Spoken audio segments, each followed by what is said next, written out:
Welcome to the radio program, the Uncreated Light Blog. I'm your host, Drake Shelton, on this July 19th, 2013.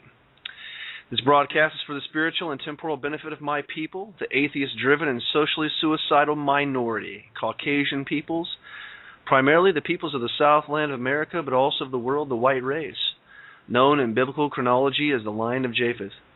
This broadcast is intended to call my peoples back to their covenant obligations in the solemn league and covenant, pursuant to the royal prerogative of Yahshua HaMashiach, who, having resurrected from the dead, ascended far above all rule, authority, power, and dominion, for he must reign until he has put all his enemies under his feet, for he is the ruler of the kings of the earth. In doing so, this broadcast will expose the unforgivable treason committed against Yahshua's royal prerogative by the so-called Enlightenment and its offspring, dispensationalism, Arminianism, liberty of conscience, materialism, Darwinism, and their social applications, pluralism, integration, miscegenation, and the communist idea of rights developed out of abolition philosophy in the mid to late 19th century. I'm supposed to be having Eric Phelps on with me today.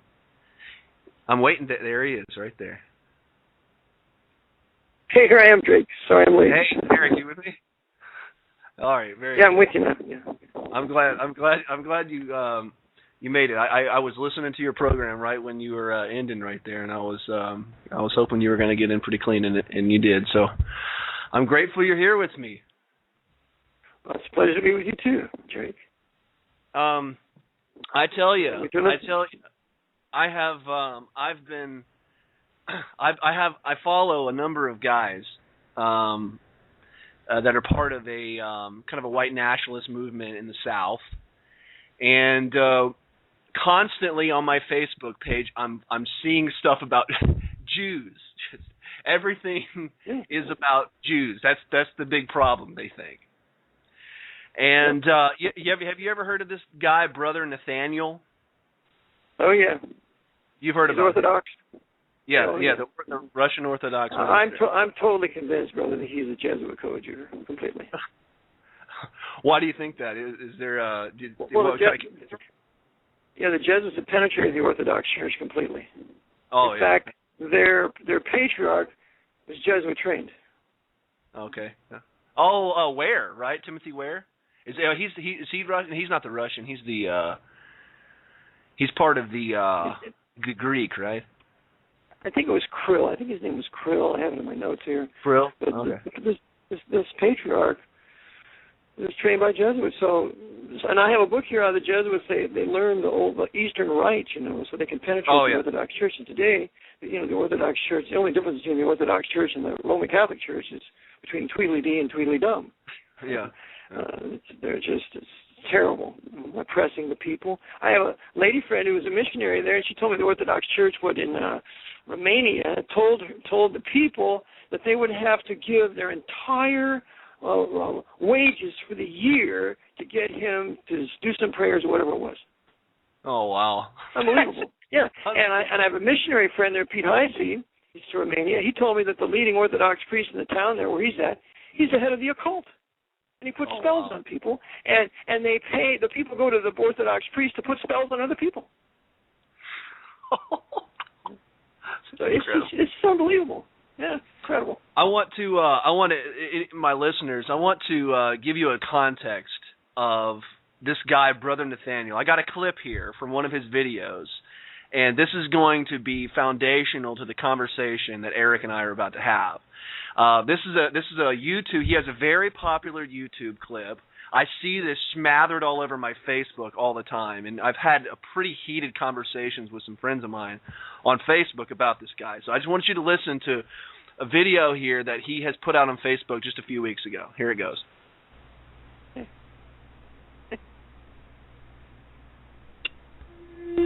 Europe is the church, and the church is Europe, wrote Hilaire Belloc, the 20th century English historian. But with the dismantling of the church accomplished by the regicides of Charles I, Louis XVI, and Tsar Nicholas II, church and state no longer act as a foil against the intrigues of international Jewry.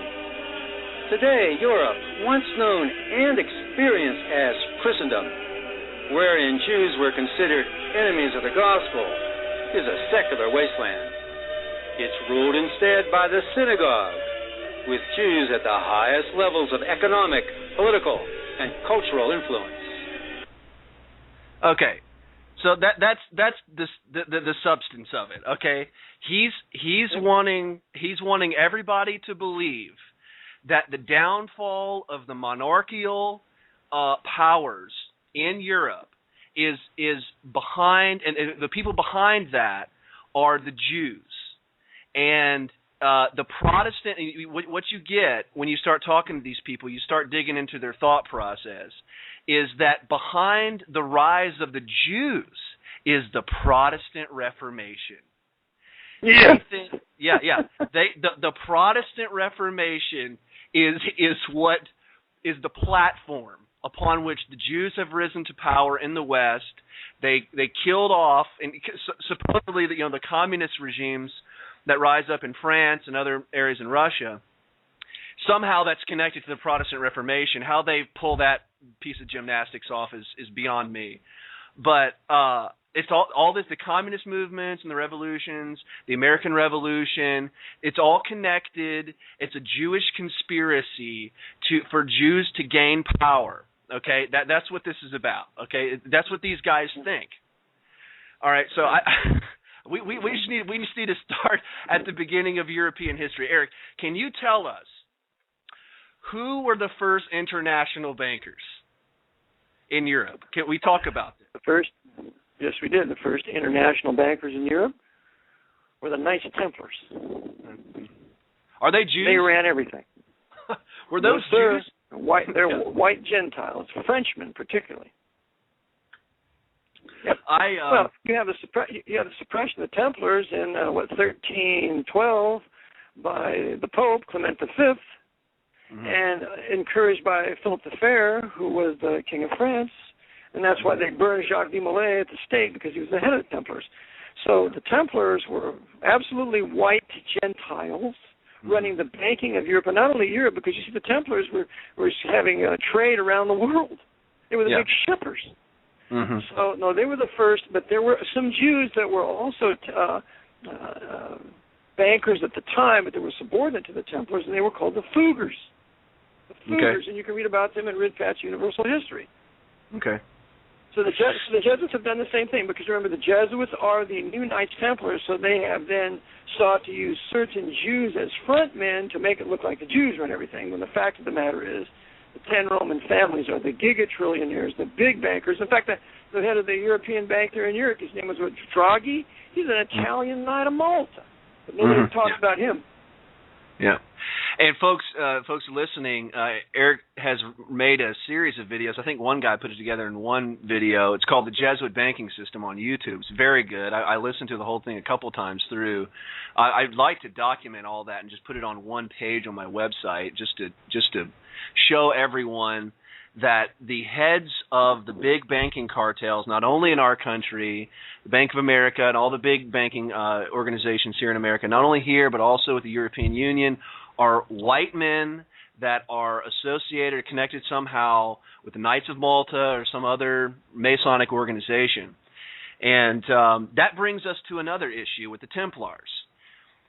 It is something these men here in America, these white men who think the Jews are behind everything and the Jews are controlling everything, they correctly see some problems with the Zionist obsession with the United States military, some forms of dispensational Baptist theology, and we are led to believe that Jews are the only ones that are concerned about Zionism, but that's not true. As you pointed out in your work, Eric, the Templars and their Latin Kingdom of Jerusalem is really the kind of the golden age of Zionism.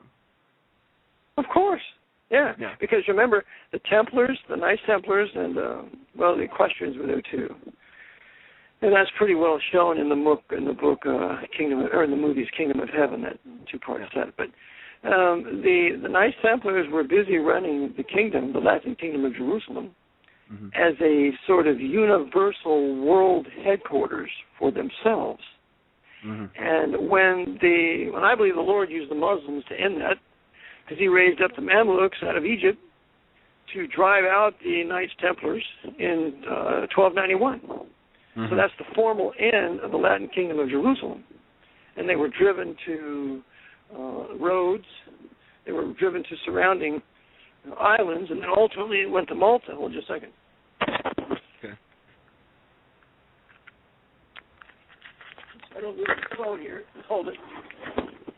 What happened was the Mamluks drove them out. So then the Knights Templars ultimately went and they became the Scottish Knights Templars, and then that's where you have Scottish Rite Freemasonry revived by the Jesuits. But the Jesuits then would use Napoleon to punish the Mamluks in the Battle of Egypt there in Cairo, and he would kill the entire Mamluk bodyguard of the Sultan as vengeance for what the Mamluks did when they drove out the Templars in 1291. Huh. That's the only way we can understand Napoleon's invasion of Egypt. Otherwise, it makes complete and total no sense at all. Yeah, absolutely. It looks like I've got another caller here. I'm going to see if they have a question. Hold on one second here. Sure. Hello, caller. Who's this? Jason from Texas. I'm just listening. Oh, you're just listening. Okay. Did you have a question for Eric or for myself? Or? Not yet. You come back to me. Okay, I'll just beat you and get back to you later. Okay. All right. Sorry about that, Eric. I saw another caller there. I thought he might have a question. All right. So here's another issue, and I hear them talking about this stuff pretty frequently. The Alumbrados. I'm probably not pronouncing that properly. Who are these guys, the Alumbrados? The Alumbrados were a Spanish secret society at the time of Ignatius Loyola. And Loyola was a member of it, because remember, Loyola was also, and this is hard to find, but my former pastor found it for me, Loyola was a Spanish Templar. Okay.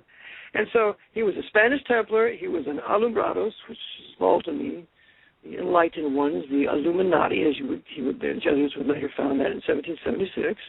Right. And so he would begin to build this super secret society, which he first named the Knights of the Virgin Mary, and then he later changes to the Society of Jesus as a new Knights Templar for the twofold purpose of taking Jerusalem from the Saracens and for destroying the Reformation in Europe and restoring the Pope's temporal power or his political rule of all governments over the world. That was the purpose and is the purpose of the Jesuits. Yeah. And I remember when I was a Presbyterian seminary student, Wiley's History of Protestantism was a standard issue. And in that work, he talks about how their agenda is to get all of the gold and the silver of Christendom. He makes that very clear. Very clear. And that's, for your listeners, it's volume 2, book 15. It's about 50 pages. And I copied every one of those pages, and I put them at the end of my Vatican Investment CDs. I've got them all there. Well, good. You mean to tell me they actually issued that book to you for students in seminary? Well, I mean, it was kind of standard reading among the Presbyterian ministers, and they kind of one of the ministers that went to our church at that time, he had there was a split somewhere in Greenville, and there his kind of like half of his congregation came to worship with us at the time, and he was giving us books from his library, and he wanted us to have he wanted to make sure we had Wiley's huge volumes on the history of Protestantism. God bless him. God bless him. That's why I learned the greatness of Knox. Yeah. That's just when he refused to give the communion to the infidels there, to the levelers, to the and it's just a wonderful work. Anyway, I don't want to get sidetracked. That's okay. It's okay. And here comes another one of these. I don't know what we should call these guys. These guys who, I mean, they're kind of going along the Nazi fascist line. Yes. Hey, let me interrupt you. Let me interrupt you for 1 second, Drake. All right. On this, this guy quoted Hilary Belloc. Okay. Hilary Belloc was a fanatical Roman Catholic disinformation historian. Okay. And I've read several of his works, and it's a terrible twist of history, and that was his purpose, to rewrite history and to twist it. So he's a notorious liar. So to quote Hilary Belloc on anything of substance, you're going down the wrong road, and you can disprove most of what he says. Yeah. Okay. So maybe we should call these guys disinformation agents or Jesuit coadjutors. Absolutely. They love to say that Ignatius Loyola was a Jew. Yeah. They're upset. Like some of the more honest ones. And I listened to your debate that you had with that gentleman. What was his name now? A couple of years ago, was it? On whether the Jews are the Jesuits. Michael Collins Piper? Yeah, Michael Collins Piper, thank you. Yeah. And I remember listening to that, and some of these guys are not as obstinately, stubborn like he was. They'll actually look at the history of this, and they'll admit the Jesuits are huge players in the New World Order. And so in order to make it fit their theory, they have to make Ignatius Loyola a Jew. Sure.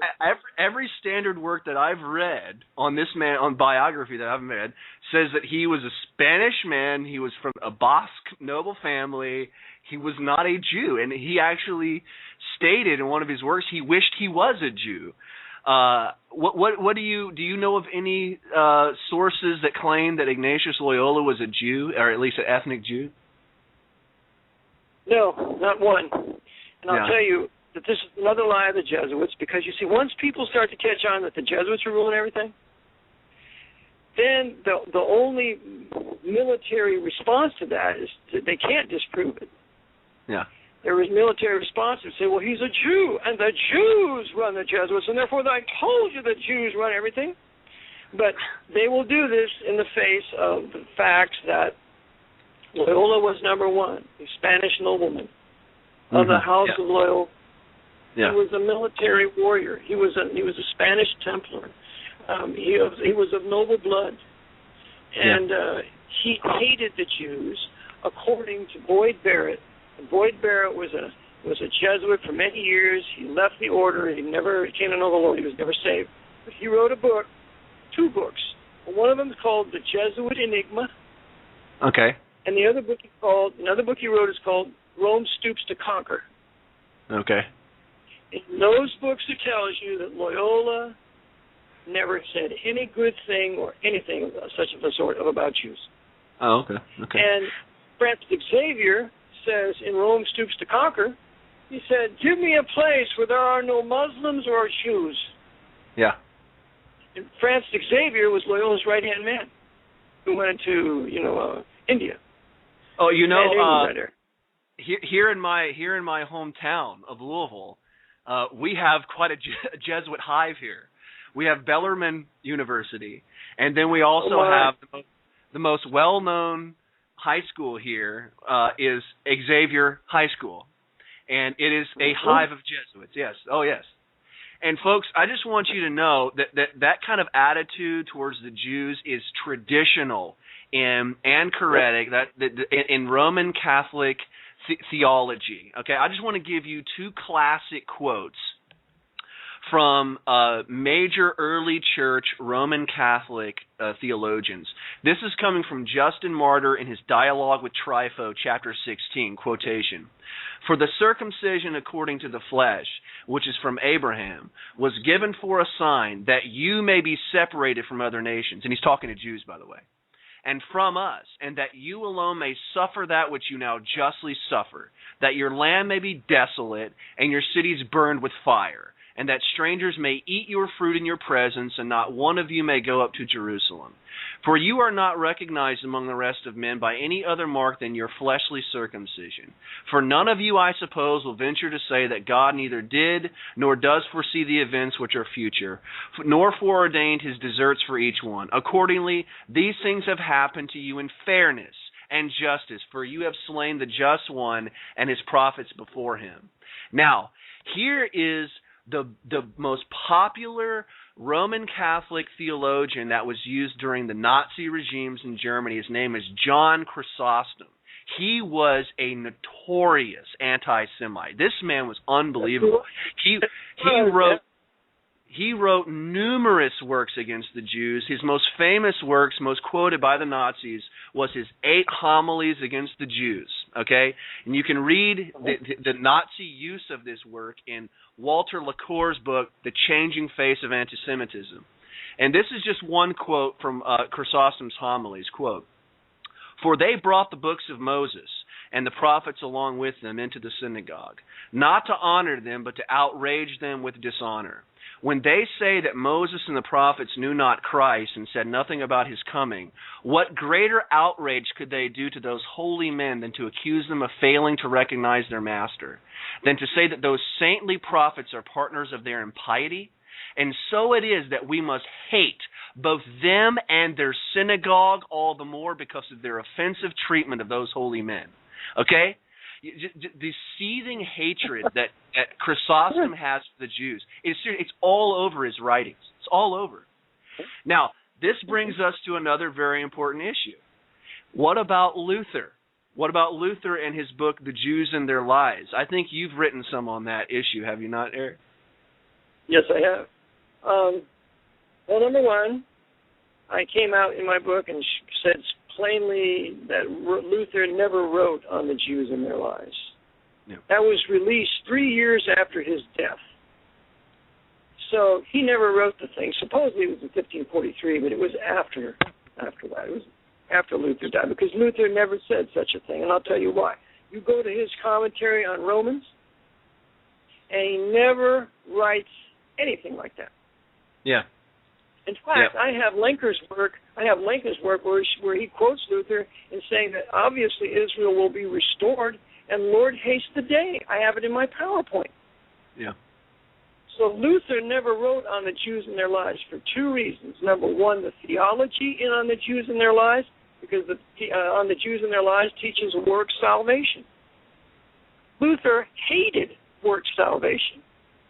He came to know the Lord for Romans 1:17, the just shall live by faith, as you know. He hated anybody that did in any kind of work salvation. And that's what you see all through in the Jews and their lies. Yep. The second reason why you can reject it as a work of Luther is the whole language of on the Jews and their lies. Luther didn't have that style. Oh, okay. It was not his Luther style. So those are the 2 reasons why. Someday I'll write something up and publish on it, but those are the 2 primary reasons. And then in Jews and Their Lies, he's quoting from the Latin Psalms, what is it, Ne Temer, something like that. It's the Latin Psalm, the Misery. Luther doesn't quote from that. He's quoting from the German Bible, or he'll quote from the Hebrew, but he's not going to quote any Latin, Jerome's Latin Vulgate, you know. Yeah. So all these things have the despicable flavor of the Jesuits, and they're masters at having books written by them and attributed to other people. Counterfeits. Mein Kampf is another one. Hoover's the Great Deceit's another one. I mean, what is it? ISIS Unveiled and The Secret Doctrine by Blavatsky. That's another couple of manuscripts written by Jesuits. They're the masters at counterfeiting, writing books, and attributed to their co-authors. Yeah, absolutely. Do you have a possible name that you think may have done it? A certain individual? Just maybe a guess, maybe best guess of who you think did it? Well, I don't know, because, see, at the time, the Jesuits were just getting started. They were founded in 1534. They brought into the papacy in 1540. Luther dies, in 1546, I believe. They say he wrote it in 1543. One of the first things they attack is Luther. It wouldn't surprise me if Xavier or Salmeron or one of those guys wrote it themselves, like abortion. Yeah. Well, this leads to another issue, and this is from the Catholic Gazette. It was written in 1936. This is kind of the holy grail of our Jesuit coadjutors here. They point to this as the definitive proof that the Jews were behind the Protestant Reformation. They quote this document. They think that they've gotten a hold of this document here that was supposedly being distributed among Jews. let me give you just kind of the preface to this little article in the Catholic Gazette. It says that there has been and still is a Jewish problem no one can deny. Since the rejection of Israel 1,900 years ago, the Jews have scattered in every direction. And in spite of difficulties and even persecution, they have established themselves as a power in nearly every nation of Europe. Jacobs, in his Jewish contributions to civilization, glories in the fact that without detriment to their own racial unity and international character, the Jews have been able to spread their doctrines and increase their political, social, and economic influence among the nations. In view of this Jewish problem, which affects the Catholic Church in a special way, we publish the following amazing extracts from a number of speeches recently made under the auspices of a Jewish society in Paris. The name of our informant must remain concealed. He is personally known. He is personally known to us by reason of his peculiar relations with the Jews at the present time. We have agreed not to disclose his identity nor to give any further details of the Paris meeting beyond the following extracts, yada yada. And it goes down here. Let me give you the section which touches on the Protestant Reformation. Quotation. Okay, so here's the speech. He's quoting, the Catholic Gazette is now quoting from this speech by this Jew. Okay? Quotation. Martin Luther yielded to the influence of his Jewish friends, and again by Jewish authority and with Jewish finance, his plot against the Catholic Church met with success. Thanks to our propaganda, to our theories of liberalism, and to our misrepresentations of freedom, the minds of many among the Gentiles were ready to welcome the Reformation. They separated from the Church to fall into our snare, and thus the Catholic Church has been very sensibly weakened, and her authority over the kings and Gentiles has been reduced almost to naught. This is rich right here. We are grateful to Protestants for their loyalty to our wishes. Although most of them are, in the sincerity of their faith, unaware of their loyalty to us, we are grateful to them for the wonderful help they are giving us in our fight against the strongholds of Christian civilization and in our preparations for the advent of our supremacy over the whole world and over the kingdoms of the Gentiles. Okay, so it just goes on with this propaganda. It doesn't actually tell us who these friends were of Martin Luther that influenced him. I don't know of it. Do you know who they could possibly be talking about? I've never come across of any influential Jew in any historical writing on Luther. Neither have I. None. So therefore, the question is, who financed Luther? Yeah. Because he had it. Well, we know it was Frederick the Elector. Yeah. Frederick the Elector paid him, helped him, kept him fed and clothed when he was Knight George at Wartburg Castle for 10 months, putting the Bible into German. There were no Jews involved in that. Yeah. So all this is 1936 when you read this. This is the Jesuits in Europe seeking to unite Protestants and Catholics together against the Jews. That's what they want. Yeah, that's right. Exactly right. And folks, I just want you to know. Go ahead. Sorry, go ahead. They come up with this bogus Jewish author that's saying these things. They do the same thing with that one other guy with Friedman. Mm-hmm. They're going to attribute all these terrible things to the Jews, and they're using one of their court Jews to write it. Mm-hmm. Yeah. Without any historical documentation. Yeah. And for our listeners, I want you to know this is exactly what we are faced with right now. And the Jesuits have done this, like in the last couple centuries. In the beginning part of the 1800s, the 19th century, and Eric has done a great job of documenting this in his work, Vatican Assassins. You have the revitalization of the Jesuit order in 1814. Right after this, you have these two real big meetings that happen. You have what's called the Council of Vienna, the Treaty of Verona, and then there's this other thing called this Cherry Council in Italy. And overseeing all of this is this Roman. He was a representative of the Holy Roman Empire. His name was Prince von Metternich. He was over this huge agenda in Europe and even over here in the United States because one of his good buddies was Charles Sumner. Charles Sumner, right. That wicked, filthy Yankee abolitionist over here who was going to be responsible for the revitalization of monarchical powers in our land. That's right. That's right. I have documented this. I wrote a book on this on my blog. It's for free. I put it on my blog. It's called The End of the Antebellum South. I've spent about 1,500 hours putting this book together. I did this all last year. Eric's book was the inspiration for me to write this book on the Antebellum South. And I connect. By the way, brother, just let me add this before I forget. Yeah. I discovered this connection between Metternich and Scumner, which I call Charles Scumner, in the library, F&M Library in Lancaster, Franklin and Marshall College Library, in the basement of the books that were in. They're locked up and they're not allowed to be checked out. Yeah. You can. They're part of their exhibit. And it was a 3-volume set on Metternich. So I thought, well, Lord, I wonder what this is here. I got one of the volumes down, and just in the providence of God, it turned me right there where Metternich was meeting with Charles Sumner, an American senator right there. And I said, this is the connection of the radical Red Republicans to the Congress of Vienna. That's right. Wow. That's right. So it's also in his letters. Oh, okay. The letters of Charles Sumner, he talks about it. I've got it quoted and linked on my blog. It's on Google Books.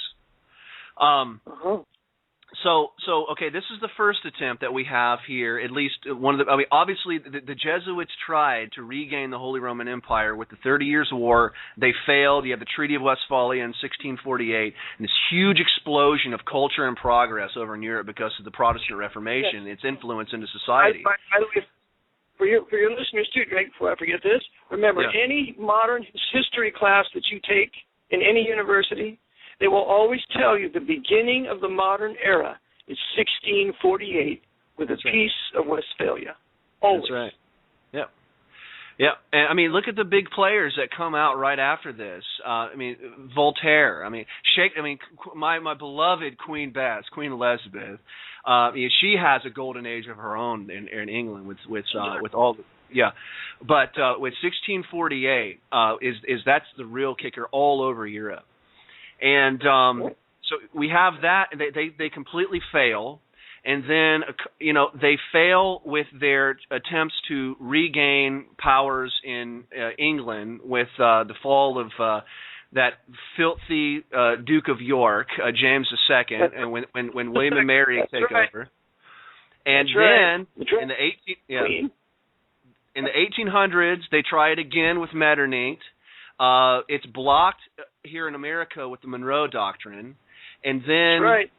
In the 1900s, they try it again. Folks, when Hitler called his little regime over there the Third Reich, he was telling you that he was trying to continue something. You can go on Wikipedia and read this. The Third Reich was a revitalization of the Holy Roman Empire. This is not a conspiracy theory, folks. This is standard history. All right, so what? And furthermore, Drake, remember when his invasion of Russia? What does he call it? Operation Barbarossa. Oh, okay. Who's Frederick Barbarossa? He's the German crusader of the Third Crusade. Oh, wow. Wow. Yeah, absolutely. That's huge. Huge. Yeah. So what we are here involved with now here in the 20th century. I want you to know this, listener, and I know I probably got some of you Jesuit coadjutors, and I don't want to be too derogatory with you because you're my brother. Some of you guys are in the Sons of Confederate Veterans. Some of you guys support the Confederacy. You're white men from the South. You're my brethren. I love you. Okay, you're being deceived. You're being drawn away from what you need into this deceit. You're going to be used as cannon fodder by the Jesuit order to do their bidding here in our country, and you turn away from these deceits. They are trying. We have this huge crisis. The Jesuits have made way now for the last century or more for the white nations, the white European nations of the Protestant Reformation to be completely surrounded, completely invaded with all these different foreigners coming over here with all their religions and all of their cultures and stuff. Yep. And we are sitting here, we are in panic mode.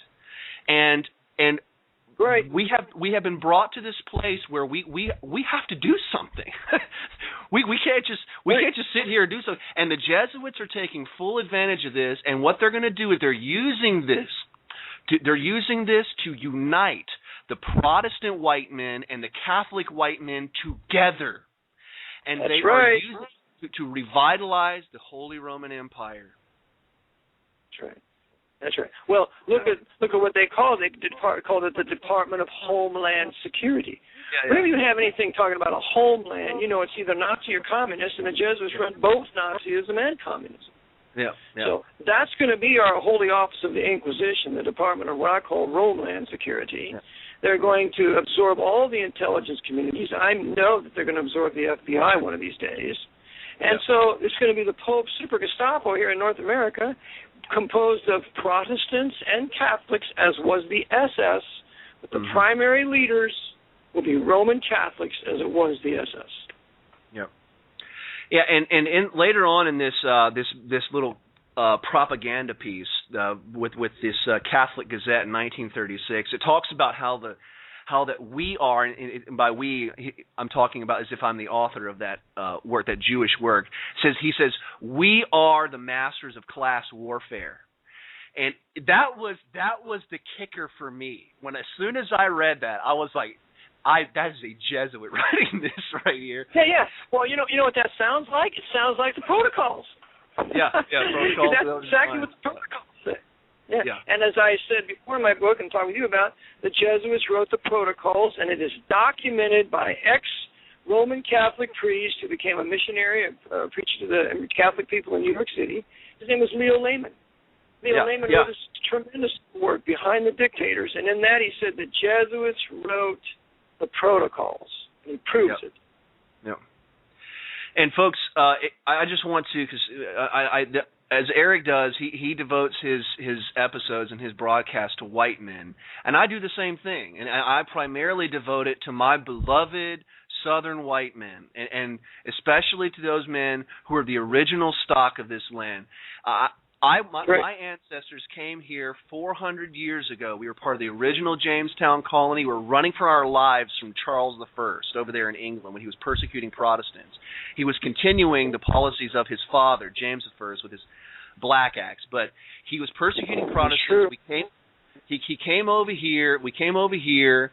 And my fifth great-grandfather fought with George Washington in the Revolutionary War. He then fought with the Battle of Kings Hill. And my third great-grandfather fought for the Confederacy.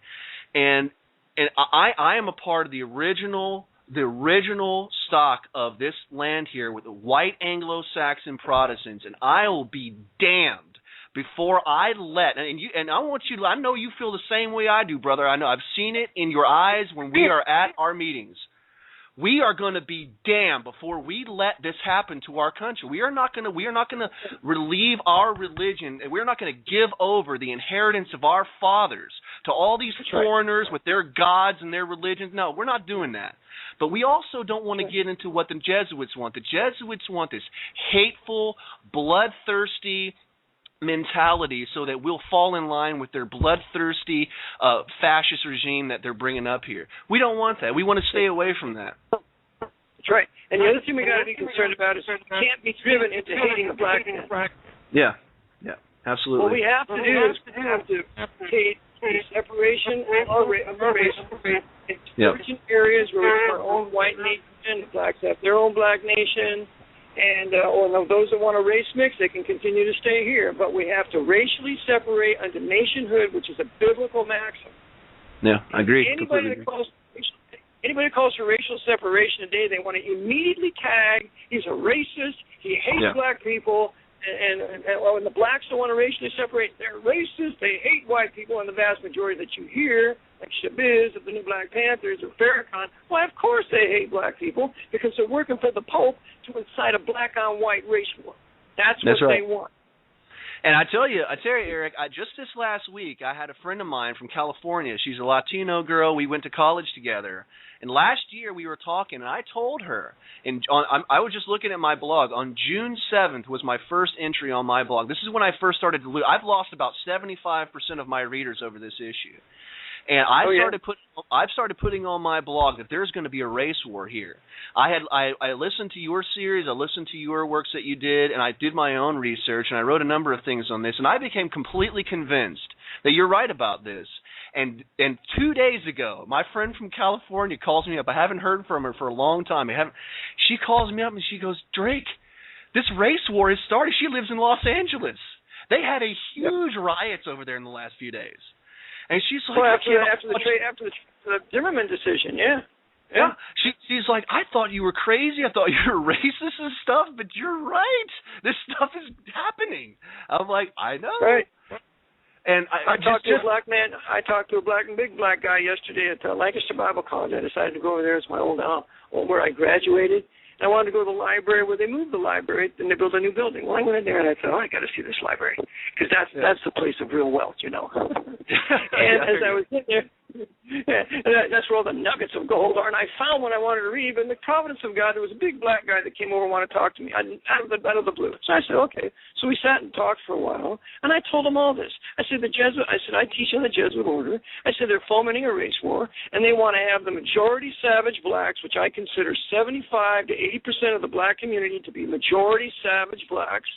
And 20 to 25% are the civil minority blacks, and many of them believe the Bible. He said, You're right. He said, I'm having a problem myself in the inner city here in Lancaster. I said, well, just know this. The Jesuits are using their agents in the black community to foment a race war in every major city in this country. And when it starts to break forth, millions of white people are going to die within the first 20, 30 days, and then the Department of Homeland Security will come out to the rescue and enslave everybody. Yep. Yeah, I remember telling this to a man last year as a black gentleman, and he was not a Bible believer, and it was pretty tall. It was pretty awful. I thought I was going to have to run for my for my life here. I told him these things that I believe, and he got really mad because I think he figured that I was telling the truth, but he just didn't want to have to face the reality of it. But that's the problem. Good. Excuse me. Go ahead. Well, I was going to say that's the problem in dealing with many blacks. Blacks, they want to go to fists right away. They want to fight right away. Well, if that's what you want to do, we can do that too. But see, that's never how you talk something through to a logical conclusion. And so, because they're easily excitable to violence, it's very difficult to reach them with these facts because they've been brainwashed to hate all white people. That's right. And are not thankful for the conveniences they have in North America because of white men and their inventions and Jews that aided us in our inventions that we didn't persecute. More blacks are waking up to this. I have two strong black supporters who are in their communities advocating against the new Black Panthers, against the Nation of Islam, and are calling for racial separation and the nationhood for their own black nation. So I believe this is starting to move even among the blacks now. Yeah, and I want to just a short. I don't want to go into my book on this, but I want you to know, if you're a listener and you're a black man, I have went to great pains to document for you with numerous primary sources and some secondary sources that the colony of Virginia, where my ancestors came from, which was it was like the headquarters of the South, we did everything that we possibly could to stop that damn slave trade from coming to our land. That's right. Everything we possibly could. King George shoved that thing right down our throats here. And and Thomas Jefferson in our original Constitution says he did it to start a race war here. Original Declaration. That's right. That's right. Well, it's also in the original Constitution as well. Go ahead. Sure. I know it's in the Declaration because I have it in Blake's History of Slavery and the Slave Trade. For any listening that want to get the real history of the slavery and the slave trade, W.O. Blake is the classic. History of Slavery and the Slave Trade. And it has Jefferson's whole work right in there. He says, they've put this execrable slave trade upon us that the king has refused our colonial legislators to forbid, and then he's exciting the blacks against the white population for our destruction. Exactly the same policy of today. That's right. That's right. And I've documented as well on my response. I did a lengthy response to two university professors. I think it's in Idaho. Now it was a few months ago. And they were in Idaho, and they point out they ask these two Southern gentlemen that wrote a defense of the South why all the slave rebellions happened here in the early colonies. If we were so good to the blacks, why is it that they rebelled? I have documented for you the Jesuits were behind this. We had one group of them came over here from the Congo where they used to be a reduction over there in Africa. And they were Jesuit trained to do this. And then you have Nat Turner. He was accompanied by 2 French Jacobins to do what he did. And he even says in his own writings that his master was good to him, but he had been taught this liberation theology crap. And we're going to talk about that here in a moment. We're going to talk about where liberation theology came from. He had been taught this stuff, and he was incited to these riots by these French Jacobin gentlemen who remained unnamed. I haven't found a name for them yet, but they talk about it in his book, in his own work. But for the listeners' benefit, remember the French Jacobins were totally run by the Jesuits. That's right. One of the foremost Jacobins was Abbe Sieyès, and he was on the directory. Abbe Sieyès later goes on to be the second consul of the three-man consulate, and he's the advisor to Napoleon. The Jacobins were completely in the hands of the Jesuits. That's right. All of the slave rebellions that I have studied in the South were inspired by the French Revolution. And Jon Phelps has showed in his work, Vatican Assassins, very clearly, the Jesuits were behind the French Revolution. You look at all the major players in France, Robespierre, Abbé Sieyès, Voltaire, they're all Jesuits or Jesuit-trained men, all of them. And there's another one named Diderot as well. But anyway, I want to get... I wanted to get to this. And then the crowning event, too, Drake. Don't forget Napoleon. Napoleon was trained by him, and he came right out of Corsica, where all the Jesuits were confined by the King of France when they were suppressed in 1764. Yeah. I want to get to this quote here by Harriet Beecher Stowe. Any of you men from the South, you know who Harriet Beecher Stowe is, and I have read numerous different history books that when Abraham Lincoln first met Harriet Beecher Stowe, he looked at her and he said, "This is the little woman that started this great war." She wrote the book Uncle Tom's Cabin. And I want to quote for you a section out of the Key to Uncle Tom's Cabin, Part 4, Chapter number 9, page 485, quotation. "Our admiration of some of the laborers who have conducted the system is very great. So also is our admiration of many of the Jesuit missionaries who have spread the Roman Catholic religion among our aboriginal tribes." Unquote. Isn't that interesting? Yes. Wow, that's huge. Yeah. That's huge, Drake. Yeah. Here's another thing. But another thing we got to remember about her too. She never was in the South. Yeah. She never went to the South. How would she know anything about what's going on in the South? Yeah. She's a co-tutor, and you know what? And another thing is too. She and Victoria had a little trinket. She had one half, and Victoria had the other. So that shows you the Jesuits were in complete and total control of the administration of Queen Victoria, because they were busy using the British intelligence to foment the war between the states too. Yeah. I don't know all the details of that. I'll definitely have to look into that. So this brings us to another era. Okay, so we've touched on, especially American white men. We've touched on the Civil War. We've told you the men behind the Civil War and the regaining of monarchical powers by the Roman Catholic elements coming out of Middle Europe with Prince von Metternich. We've showed you with Sumner, and by the way, you've documented this, Eric. I've documented this as well in my blog. Thaddeus Stevens, my friends, has a bedside conversion to Roman Catholicism. I've That's right. put it from a book That's on right. my blog. Yes. That's Okay. right. So the Sisters of Charity, the Black Sisters of Charity, by the way, they're the ones that administered his baptism on his deathbed. Yeah. I have that document on my PowerPoint. The other thing is, I just found out in a great book, it's probably the best book written on the Southern Reconstruction, telling the truth. It's called The Tragic Era. Okay. In that book, The Tragic Era, it tells you that Thaddeus Stevens' best friend in Lancaster was a priest, and he used to take long walks with him. That's hilarious. And Thaddeus Stevens' mulatto concubine, Lydia Smith, was a Roman Catholic, and she was constantly at the feet of her priest, probably getting instructions for Thad. And she is buried in a Roman Catholic cemetery in Lancaster called St. Mary's Cemetery. Yeah. Yep.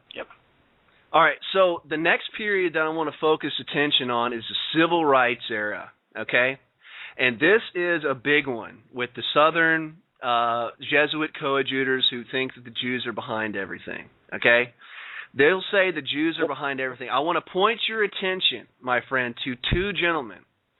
One, his name is Theodore Hesburgh, and the second gentleman you need to read about is a man named John Lafarge Jr. John Lafarge Jr. is the mentor of Martin Luther King. Eric has documented that. Eric has documented that in his book. I've documented that on my blog in great detail. And you can also read about how Martin Luther King met with Pope Paul VI. He also had a connection with him as well. Yeah, go ahead. The book I was looking for, I can't find it on my shelf, of course, is John Lafarge and the Catholic Interventionism. Yeah. We get a little feedback here. But John Lafarge, see, the civil rights movement really began in the 30s. Yeah. And it began with John Lafarge, and you can get that book that he wrote about it. And Lafarge, he also is the tutor of A. Philip Randolph. Yeah, A. Philip Randolph. Philip Randolph was the head of the group of sleeping car porters, and they want full integration and the whole nine yards. Whereas in the 30s, during FDR's early administration, there was a movement among decent and respectable blacks for a Back to Africa movement. Right, yeah. FDR, advised by Edmund Walsh, Jesuit Edmund Walsh, killed it. Yeah. There can be no permitted Back to Africa movement in this country. So therefore, you have Walsh, you have John Lafarge. Lafarge dies in 1963, shortly before the Kennedy assassination. You have those two key Jesuits pushing this interracialism because that's exactly what the Jesuits sought to do with the first Reconstruction. The Civil Rights Movement and all of this is nothing more than the second Reconstruction in this country. Race mix, miscegenate, amalgamate, mulattoize this country so that there will be no strong white population with a Bible in one hand and a gun in the other, led by patriotic statesmen who resist the Jesuit tyranny in their state or in Washington. Yeah. And for any listeners out, go ahead. Go ahead. Sorry. Let me say. Okay, go ahead. I was just going to say that sounds like a radical statement. It sounds like a radical statement, but you can read almost these very words by Dabney in his great work, The Defense of Virginia in the South. He said, the policy of our conquerors is to race mix us so there will never be the resistance of righteous Virginia freemen that make our conquerors quake in their boots. Yeah.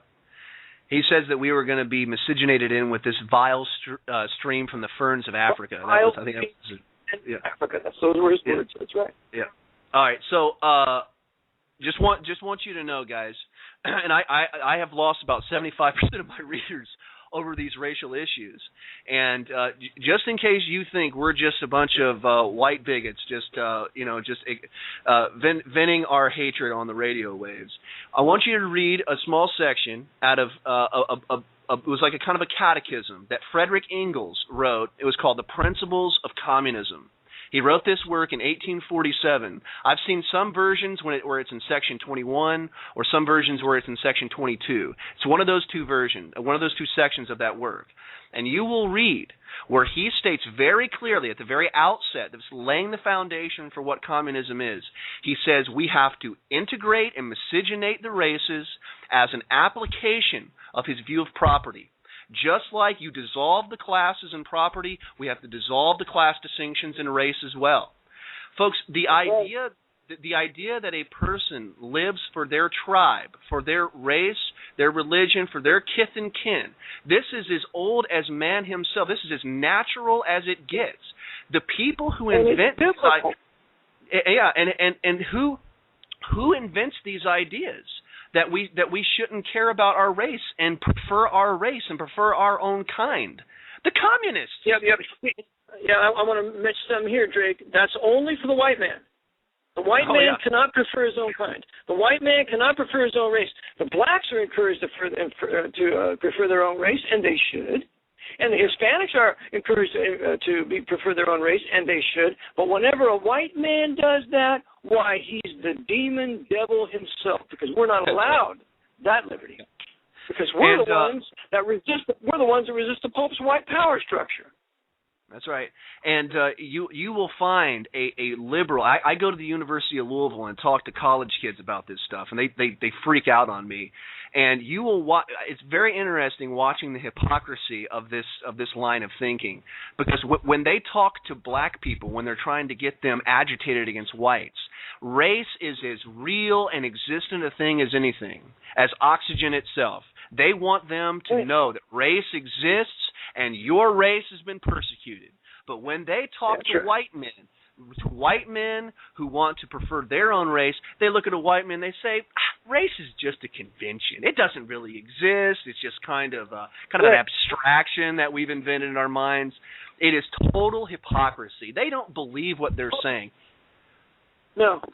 And here's the proof of the pudding, Drake. If you're a white man and you ever live around black people like I have, I had a black girlfriend when I was in high school. I used to go to Parchester Village, which is all black, next to my all-white Montalban Manor. I know what it's like living around black people, and race to them is number one. Yeah. That's exactly right. Exactly right. And to the white liberals, they know that, and they know that they have to appeal to that priority that they have in their communities. So this brings us to another important thing. Who are the people that create all of this liberation theology? Eric has written so much about this. Eric, can you give us kind of a synopsis of the Jesuit order in South America and how they fought against the Portuguese and the Spanish? Oh, okay. You mean in the 1700s? That time? Yes. Yeah. Okay, well, just remember the Jesuits had their 59 reductions in what we would call Brazil today and Paraguay. And it encompassed 300,000 Guarani Indian slaves. In fact, my former student in my class, he's a professor on Brazilian history, especially pertaining to the reductions. Mm-hmm. And so he told me that absolutely they had these huge colonies. They were making buku money for the Jesuits. It was each according to his ability and to each according to his need. So it was the principles of communism there perfected on the Paraguayan reductions from 1609 to 1759 for 150 years. The Jesuits would take all their manufacturing, all the violins, all the clocks, all the hides, the tallow, the Paraguayan herb, the silver of Venezuela. They would send all this into international commerce and trade with their black ships. And these black ships, it was the second largest fleet in the world, second only to the Dutch. And they created the huge banks in Europe, especially the one out of Marseille in France. They had these huge banks in Europe from the huge trade that they had in South America for 150 years, and then they would finance their wars, like the 30 Years' War and other wars that they would hatch out against the Protestant nations to destroy us. Well, when the Jesuits were suppressed in 1774 by France and 1767 by Spain, they were all kicked out. So in the 1800s, they were getting back their power, so that in the 1900s, they're going to pretend to be on the side of the people, and they will use their French Jesuit, Teilhard de Chardin, to be the big promoter of what is called liberation theology. And liberation theology is nothing more than rising up against anybody that has any property or land, overthrowing them, so that ultimately some dictator can come to power. That's the end result, is a military dictator. Well, this liberation theology is now what's called black theology by a guy named Cone, a black hater of white men and a professor. I can't remember the place. I think it's Princeton. And black theology, which is what Jeremiah Wright preaches to Barry Davis Obama, it's nothing more than Jesuit liberation theology, which is the imposition of socialist communism that then results in a military dictator. Yep.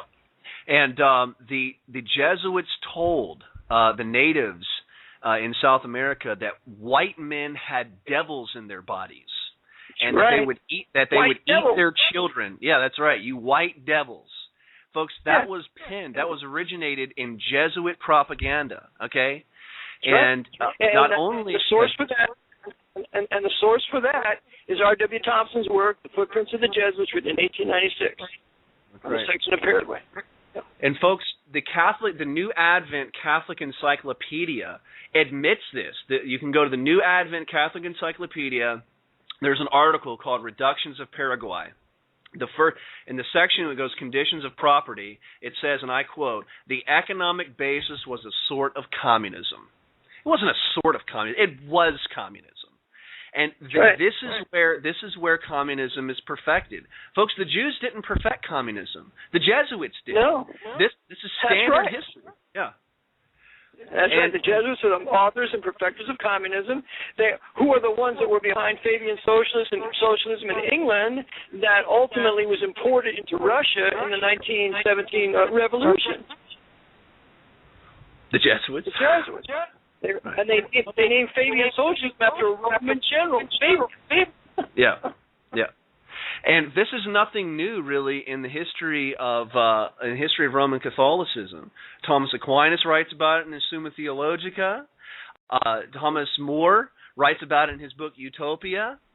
And I have shown from writings of Friedrich Hegel that Friedrich Hegel bases his dialectical principle off the Roman scholastic doctrine of filioque. And yes, I have documented that very clearly. The Roman Catholic doctrines are the base. The Roman Catholicism is the basis of all of our problems, folks. I'm sorry, it's not the Jews. That's absolutely right. And you talk about communism there, the Jesuits, and Romanism was perfecting communism. I went to the Jesuit spiritual center not far from here in Wernersville, Pennsylvania. It used to be a novitiate. Well, there's a cemetery there, and I always drive down and take a look at the cemetery, see if I see any new additions. And they completely reworked it, but all the headstones are laid out, arcing from one end to another. It's a vaginal shape. Yeah. So it's the vaginal Virgin Mary shape that we're going to bury all our Jesuits in the structure of. All the Jesuit headstones have three things on them, or four things: name, the day they were born, the day they entered into the order, and the day they died. And all the names on the Jesuit headstones are all white on a black base. All the names are in all capital letters because they're military soldiers. So it's all universal equality. There's no different headstones. They're all the same. It's completely and totally communist. Yeah. And I have one of the headquarters of liberal theology in America is right here in my hometown of Louisville. It's the PCUSA, the so-called Presbyterian Church of the United States of America. They have absolutely nothing whatsoever to do with the history of Presbyterianism, but somehow they get away with calling themselves Presbyterian. Who knows how they do that? But I like to go in their bookstore and kind of play around, and I'm curious about what they're teaching their people every now and then. So I buy some of their theology books from time to time, and one book that I bought recently is kind of a consensus of liberal theology on a smattering of different theological issues. And I keep running into this, quote, this guy here, his name is Gustavo Gutierrez, okay? He is a Dominican monk. He is like the master liberation theologian right now, okay? And he was trained by a Jesuit named Henry de Lubac. That's L-U-B-A-C. He was a French Jesuit.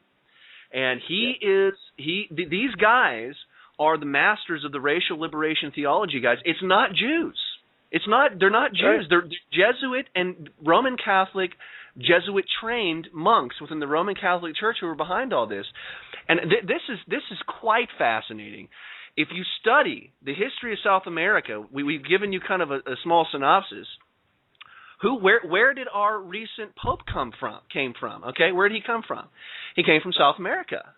And if you know anything about the Falklands War, he was an advisor to one of some military general down there during the Falklands War, and the Prime Minister of England at the time was good old Margaret Thatcher. She tried to kill this guy during the Falklands War. What happens to Margaret Thatcher, folks, 3 weeks after our recent Pope is inaugurated? She's dead. 3 weeks after Pope Francis comes into his reign, his arch enemy in England dies. Don't you think I think that's more than a coincidence. What do you think about that? Well, it's no coincidence because we have to remember that the Jesuits run British intelligence. Yeah. And it's the intelligence communities that run the governments of all the worlds, of the government that they're over. The intelligence community runs it. They're all dovetailed together at the top, at the Vatican, as they're overseen by the Knights of Malta and the High Jesuits. Yeah. I want to add this. I want to Right. add this before I forget this one too. Is that because you're a son of the Southern Patriots, the Southern White Protestant Patriots, I would suggest as a remedy for your listeners who are also Southern white men, is that you start your own Sons of the Confederate South against Rome. Okay. Yep. That's a good I'll be idea. happy to speak for you anytime you want me. All right, very good. Very good. And here's just one. We want to make sure. I want to make sure I don't leave any of you guys anywhere to run. Okay. I want to give you no caves to hide in.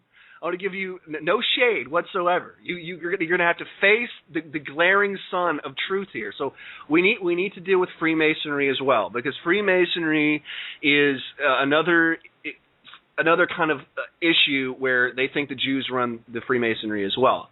Okay, we need to get in behind the history of Freemasonry, and isn't the Golden Revolution of 1688 kind of behind this, Eric? Not that I know of. It may have participated, but we have to remember. The Jesuits get kicked out of England with the war. When William of Orange comes into England, they tried to regain power in England even after they lost to William of Orange. And so, in order to regain power in England, go ahead. Yeah. You have the Glorious Revolution of 1688. Not one drop of blood was shed. You have James II being driven out. Thank God. My only regret is that his daughter, who was married to William, didn't have him executed. He actually let him escape to France. But nonetheless, you have William of Orange in 1689 coming down. He takes the throne, and on the ships that come down, it's on the flags of the ships, the Protestant Reformation and the liberties of the English people. That's all written on the flags, on the sails of those ships. So he comes in, he's crowned king, and in 1690, the Jesuits try to attack again. 1 year later, it's called the Battle of the Boyne. James II is driven out. He never comes back. He goes to France. And the Jesuits then decide to contrive to take back the throne, because the Stuarts now are going to be barred from the throne because of their Catholic design of overthrowing the Protestant liberties there. And I think in 1701 they're forever banned. And so the Jesuits in the early 1700s, by 1724, 25, they write every degree of Scottish Rite Freemasonry from 1 to 25 in the College of Clermont in Paris, France, where they train their Jesuit Jacob and Robespierre. Yeah. So they're busy writing Scottish Rite. And so the Jesuits now are going to call upon what's left of the Scottish Templars that are living in Scotland and have Rosslyn Castle to join with them. So they're going to join up with them. And then when the Jesuits are suppressed by the Pope in 1773, Frederick the Great protects them in Prussia, and they go to Silesia, which will be the heart of the concentration camp system in Poland later. Auschwitz is Silesia.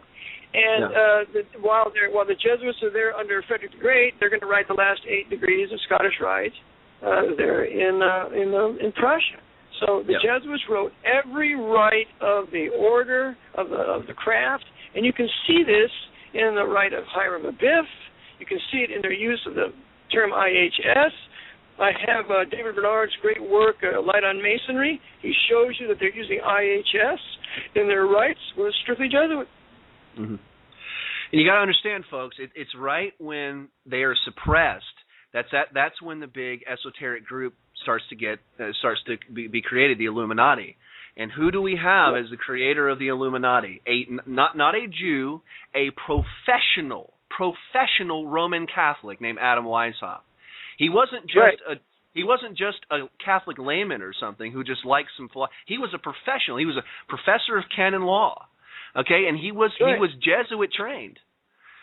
That's right. And he models the Illuminati after the Jesuit order. There's 4 degrees. There's 4 degrees of the Illuminists. There's 4 degrees in the Jesuits generally.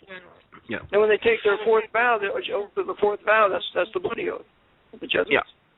So, folks, the Masonic Lodge. I'm very familiar with the Templar Rite. I did a huge presentation when I was in college on Freemasonry. It was such a blast. It wasn't even like doing homework, and I did my section on the Templar Rite and the Scottish Freemasonry. I can't remember. Do they have an order? Is there a Knights of Malta order within Freemasonry as well? Is there like a degree? That's one of their rights. Mm-hmm. Yeah. So we have within the Masonic Lodge, and it's Templarism. Freemasonry is just Templarism, folks. It's just a revival. Albert Pike says that very thing in his Morals and Dogma. Yeah. It's Templarism. Yep. Okay. So let's just summarize here, folks, because we're coming to the end of our discussion. All right. These are all the major points of contention. Okay. Who were the first international bankers? Were they Jews or were they white Catholics? White Catholics. Who were the first, the originators of Zionism, this huge movement towards regaining of, it was really the Latin Kingdom of Jerusalem. That was what it was called. Was it Jews behind that, or was it white Catholics? White Catholics. Who is behind all of the Jewish fury literature that you have being fomented, being popularized in Nazi Germany? The Roman Catholic theologians, Justin Martyr, John Chrysostom. Who do we have behind the Protestant Reformation? It's not Jews. Jews had nothing whatsoever to do with the furthering of the Protestant Reformation. Who do we have? By the way, these same people, Drake, tell you that Knox was a Jew. That's another ridiculous. Yes, they'll tell you Knox was a Jew. Yeah. It's unbelievable. It's crazy. All right. And one of the reasons, I think it was in the bull, the Dominus Ac Redemptor Noster, was one of the reasons the Jesuits were suppressed was because they had mastered the art of class warfare. They had yes. So they were causing class warfare between the orders and the Catholic Church. Yes. Yeah. That's why the Dominican Inquisition. They took the Inquisition from the Jesuits, who were suppressed, and the Jesuits' vengeance on the Dominicans was several thousands of them in France, cutting off their testicles and letting them die in the streets. That's what the Jacobins did. Wow. Yeah, I remember watching a recent movie on Robespierre, and they never say it, but they make mention of this of going back to the monastery to talk to these guys at the monastery. They never say their names in the movie. It's this recent French movie on Robespierre. It's pretty fascinating. They never actually mention the guy. It's probably Abbé Sayes they're talking about. But all right, so who are the masters of class warfare? The Jews or the Jesuits? The Jesuits. Okay, who are the men? What was the driving influence behind the Civil War? Was it Jews? No. It was the Roman Catholic, Holy Roman Empire representative. His name was Prince von Metternich. There's 3 major documents or 3 major events you want to look at. You want to look at the Treaty of Verona, the Council of Vienna, and the Cherry Council. Okay? And Charles Sumner... Go ahead. Council of Vienna is 1814, 1815. Then you have the Secret Treaty of Verona, 1822. Then you have the Monroe Doctrine of 1823. And then you have the secret treaty, the overhearing of what the Jesuit general was talking with their assistants. You have that in 1825. Yeah. Okay. So that is what is behind our invasion down here, my southern brethren. Okay. And who was behind the uncivil rights legislation? One of the main players on he was one of the main guys on the committee was a man named Theodore Hesborough. Okay, you need to look into him. The other guy who is behind the theology and the thinking of Martin Luther King, a Jesuit named John Lafarge Jr., who created communism. The Jesuits, not the Jews, who created racial liberation theology. The Jesuits. Ignatius Loyola was not a Jew. Ignatius Loyola was a Spanish Roman Catholic. He was not a Jew. He was and who is behind Freemasonry? Very clearly, it's the Templarism of the Roman Catholic Church and the revived Templars, the Jesuit order. Okay, we've left you nowhere to run, my friend. We left you nowhere to go. So, I thank you, Eric. Do you have anything else you want to say on the broadcast here? No, I would just encourage the white Southern men that are listening to truly repent of their sins and believe the gospel, that Christ died for your sins according to the Scriptures and buried and rose again. And as many as receive him, to them gave you power to become the sons of God, even to them that believe on his name. So once you're saved, now you have the Spirit of God to begin to resist the power of the devil as exercised through his Jesuits and all their white coadjutors and the white power structure that runs everything. Oh, I have two last things I wanted to ask you. You have, I think, in your broadcast, you've mentioned a book that it's being written or will be written or published soon. It's by a black lady who wrote a book on exposing Martin Luther King. Can you give me the title of that book? Oh yes, I have it for sale. Her name is Erin Fraser. Okay. And the book is titled King: Was He a False Prophet? Okay. And she completely takes him apart. She mentions Lafarge. She mentions the whole civil rights movement being run by the Jesuits.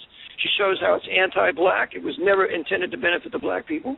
And she has a picture of him with Paul VI, with Ralph Abernathy and Marcinkus.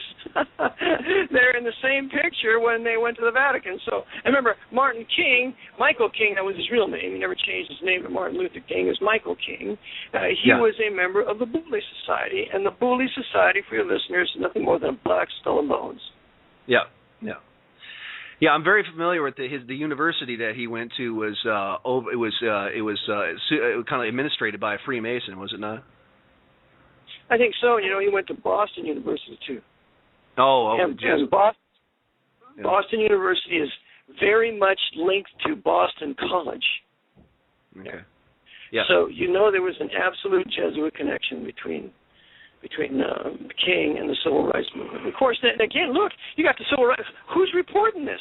Do you think I could get the press out doing anything on me? Why, of course not. Yeah. Henry Robinson Luce, the Knight of Malta, in control of Time Life, and you had Frank Shakespeare, who was the head of CBS, both of them Knights of Malta. They gave him all kinds of press when this march to Washington, in 1962, early 63? He had the Pope's press behind it. The other question that I had, and it takes me so long to read through your book because I want to spend so much time and gather everything. Every chapter I read in your book is mind blowing. I have to I can't just leave the chapter without digging everything out of it.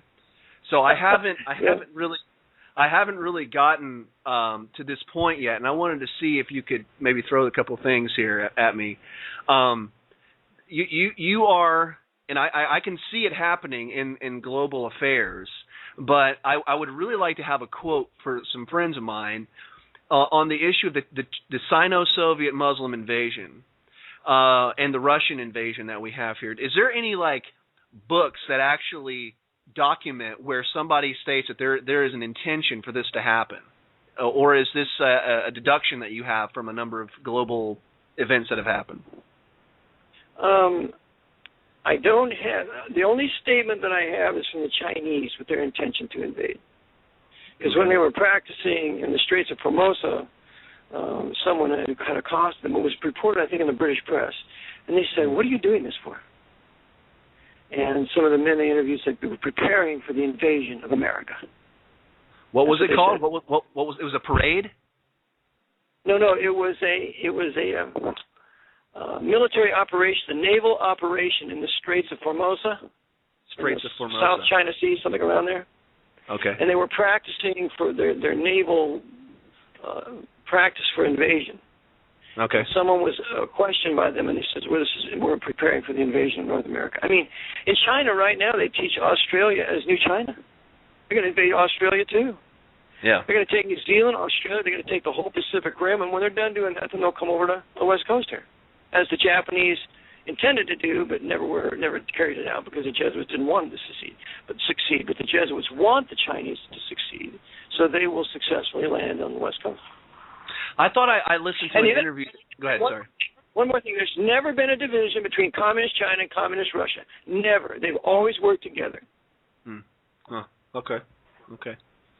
I don't know of any fights they've had anytime soon. Never. Yeah. I know another interview that you have done, I thought I remember you quoting a book on this about Cuba being used as a platform or kind of a gateway into North America. Did I hear that right? Yeah, that's correct. I mentioned that Cuba is to be a staging base because that was one of the designs of Operation Northwoods. Oh yeah, that's right. To send an aircraft over there to pretend it got shot down by Cuba and then to supposedly foment a war. That was just poppycock. It was the purpose of closing off Cuba, so that it could then be isolated from Americans, so that it could be prepared for a staging base into North America. And that's why they have some large ports there, because they're going to need these ports when the attack comes from Senegal and Mauritania. And by the way, the ports in those African countries are owned and controlled by the Chinese. Just like Panama Canal is controlled by the Chinese. So when they come in, a huge sweeping attack from Africa and then up through the Panama Canal, Cuba will be a staging base. They got all kinds of weapons there to load up. And I maintain they have an underground corridor from Cuba to Miami, and they'll be showing up just immediately, coming up there through some underground tunnels that they've built, and it'll be a huge surprise invasion because the press will not report it here, just like they were involved in the invasion of Hawaii with the Pearl Harbor. The press was involved in that, keeping that a surprise. Yep. Wow, that's freaky, man. And I remember when I watched the movie, the Battle of Los Angeles, just a couple months ago, when I watched that, man, that was freaky. It just was just so realistic. Have you heard about that new robot that they've released recently, the Atlas robot? Yeah. Just this month. I think Starbuck makes it. Yeah. Yeah, up in Boston Dynamics. It is a fully functional Terminator. I couldn't believe it. I couldn't believe my eyes when I was looking at it. Unbelievable. Oh, yeah. Unbelievable. That's right. The Terminator is a real deal. Not all the super things that was Schwarzenegger's movie, but they have the real deal going. And what better thing to do to send Terminators in to kill people, and then you don't have to risk your soldiers. Exactly. They have no will. All right, well, it's been a pleasure, Eric. Thank you so much for coming on. We're going to have you again, okay? My pleasure, Drake, and Lord bless your listeners, too. All right, thanks. Have a good one. God bless. Bye.